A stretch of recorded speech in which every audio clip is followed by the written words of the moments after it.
Girls are smarter than boys.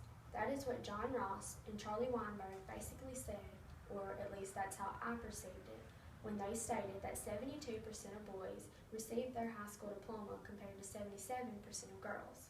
Hi, my name is Daley Johnson, and I would like to share with y'all the reasons that I think teenagers tend to drop out of high school. The title of my journal article that I will be using throughout my speech is Childhood Behavioral Problems and Dropping Out of School. It was published in the Eastern Economic Journal in 2010.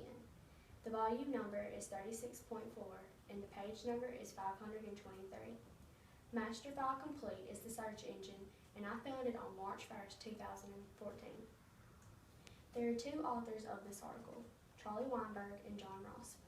John Ross is currently a research associate professor at the University of South Florida and is also a research fellow at IZA. This article thoroughly explains the reasons why teenagers drop out of high school. I chose this article because it gives great detail about the issue I wanted to learn more about, which is why teenagers drop out of high school.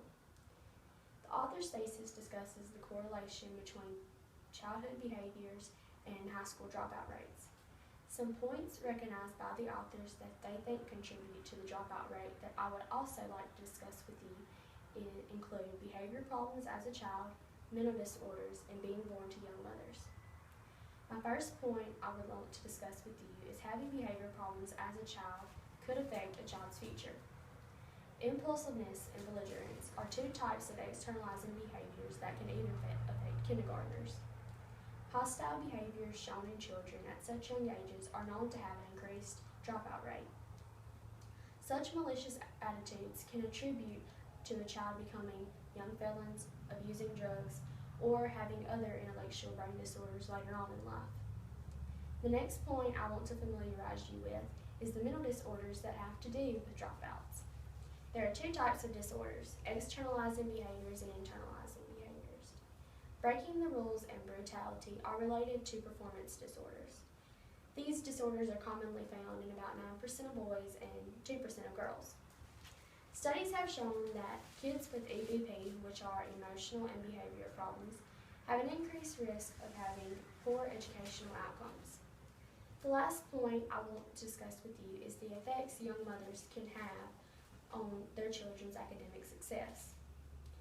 When girls have children at young ages, they tend to neglect their own education. This is a problem because if you do not have an education, then you cannot get a decent job. Therefore, the mother puts her entire family in poverty. If a mother has to quit school to take care of her children, she is hindering her children by not being able to provide them with the help they may need with their schoolwork because of her lack of education. Also, if the mother does not have a supportive income, she is not going to be able to provide her children with the cultural experiences that they may need to broaden their own horizons. To conclude my speech, I would like to review my 3 points. They are having behavioral problems as a child, mental disorders, and being born to young mothers.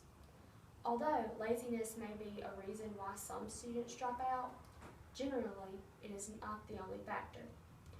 Problems beginning at an early age can affect a child's future also.